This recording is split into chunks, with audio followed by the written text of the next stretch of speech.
Guys, what's up? It's your boy Guys, back with another banger of a video. Now in today's video we're going to talk about what happened last game week. I mean, it was pretty well. Got myself 85 points and I am around 500k mark in global ranking, so that's a great start for me personally. And talking about issues in the team, well, I'm proud to say and have many issues. I do have some and we're gonna talk about that later on. So yeah, that was the game week for us, and we bagged some massive points. I mean, what a game from Ireland. I maybe have missed a chance to play a triple captain, but I don't think that's that big of a deal because we all know that City are going to progress deep into Champions League and there will be some fixtures that will be postponed. So I do believe that they will get double game week. It's just that Pep Guardiola likes to rotate his team and I don't know if he's a guaranteed start for both teams, but for now I think it's safe to play a triple captain later on. Now moving on to the video, well, let's talk about players that perform well for me. I have already talked about Haaland. I think he's a must-have player and he's a big point player as well.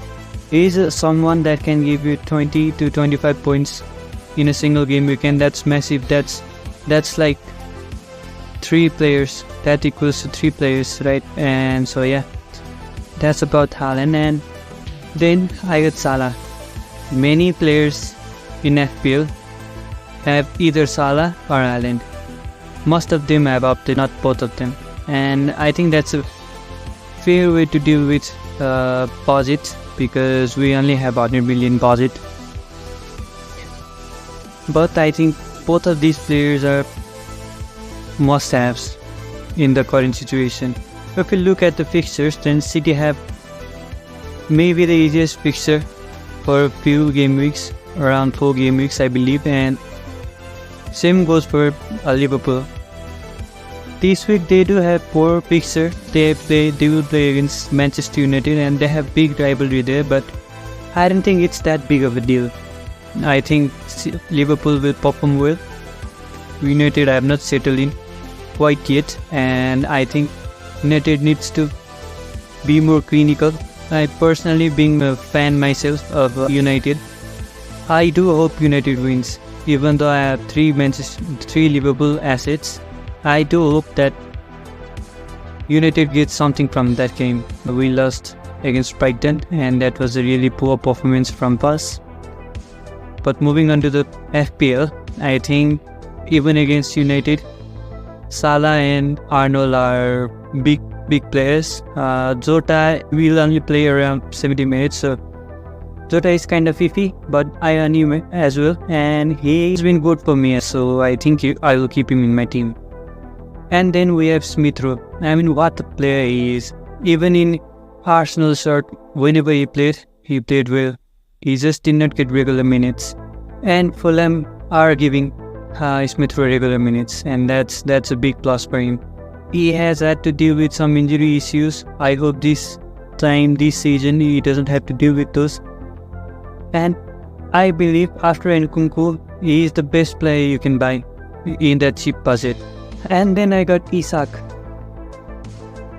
Isak has not been good for me.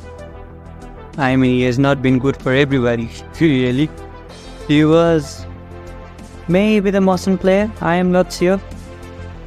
And all of us failed to predict how Newcastle were gonna play without Trippier this season. And the thing about Isak is, he is a great player. I think he is one of the best strikers after Haaland. But the thing is, he is not getting many chances to convert it into goal, and that's hurting him. They are not putting in the crosses. They have been poor in midfield. They did score last game, but Isak was not a big part of it. So for now, I have no idea what I'm going to do with Isak. He is one of the problems that I have in my team. But the thing is, Newcastle always perform great against Spurs, especially in Spurs home ground. So I think this week I'll keep him. I hope he scores. He bags some points because many FPL players have already transferred him out. I think that's a bit harsh decision to make. It's just been 2 game weeks, and so yeah, I think Isak will be in my team going forward. And then I have the biggest issue in my team, and the name of this issue is Nkunku. First of all, nobody would have predicted Chelsea to score that many goals. And second of all, nobody would have expected Nkunku to be benched in such a massive game. It's such a massive blow for all of us, and I have no idea what I'm going to do. For now, I do have some transfer targets, and both are not the best choice this game week.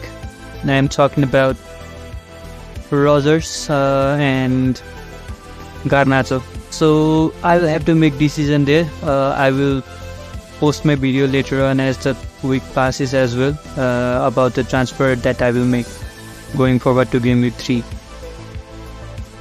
And Nkunku has been such a big disappointment. I mean, everybody knew that he was not fit enough to play 90 minutes, so all of us expected him to play around 70-60 minutes, and we hoped that he could do damage during that game period. I mean, Chelsea are not good team to begin with. They are not in good form, but most of us expected him to have impact like that of Palmer at last season, right? Chelsea were not good last season, but Palmer scored most of the goals. He got penalties, he got free kicks, he even got corner kicks. So set pieces were massive part of his game. I mean, having Nkunku over Palmer is one of the misses that I have made, but frankly speaking, if I want both Haaland and Salah, then there's no way I could get Palmer as well. He is very expensive. The thing I don't understand about Palmer is that he is more expensive than Saka. I mean, yes, he was the biggest point scorer, but is he really a good option over Saka? I don't know. Is it really worth 0.5 million more?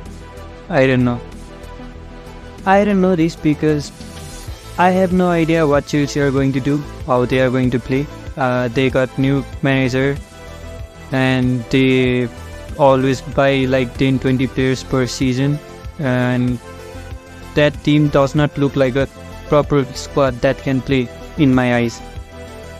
And honestly speaking, I think we are overreacting over Madueke, because I don't think he is going to have such a good game in terms of FPL as the season progresses. That's mainly because Wolves gave them chance to counter-attack. They did play some fantastic balls, but Wolves are not the strongest side in defense. I think Crystal Palace are better than Wolves in defense. But even Crystal Palace sold some of the players. Losing Anderson is a big blow for Crystal Palace, and Crystal Palace have not looked that good in defense as well.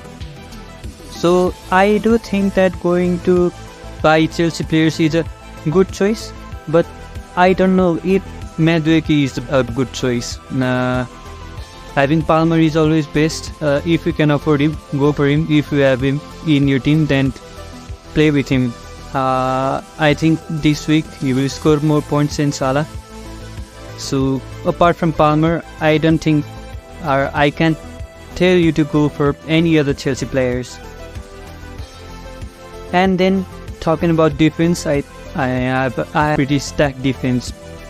I got Gabriel. He has difficult game this game week. Who is he going to play? Let me check it out. Arsenal against Brighton. I think that's clean sheet type of game. Brighton are brilliant in attacking, but so are Arsenal in defense. I think Arsenal are the best defense in the league, and I doubt that they can score a goal against Arsenal, but never say never, I guess. And then I got Arnold. Arnold did give us bonus points, and that's a good thing, but the biggest disappointment has been that Arnold is not giving offensive points. By offensive, I mean something like goals or assists, points going forward. Is he really worth 1 million over Robertson? I think yes. As of now, he has not proved that it's enough, but he is not really an issue. He is always going forward, he always crosses the ball, he takes in set pieces, he has corners and kicks, then he can always cross the ball. So yeah, I am not worried about him. At some point he will give me assist points. The only thing that concerns me is 1 million, but it's not even that big of a deal because I have money left in my bank as well. It's not much, it's just 0.4. So yeah. Then I got Robinson. This week I think Robinson is a must-have. He has maybe the easiest fixture. Fulham have looked good. Robinson goes forward, so I am expecting some assist points there as well. And he is someone that can give you bonus points as well. He was the player of the season for Fulham last season. So yeah, I think Robinson is a must-have in your team. If you don't own him, then go for it. It's not a big loss. If you have to go for him taking it, then don't buy him. Otherwise, I think he is a perfect replacement for some of the players like Mikolenko or any other 4.5 million worth players. He will get you points. Then I got Rico Lewis. Now Rico Lewis is another problem that I may have.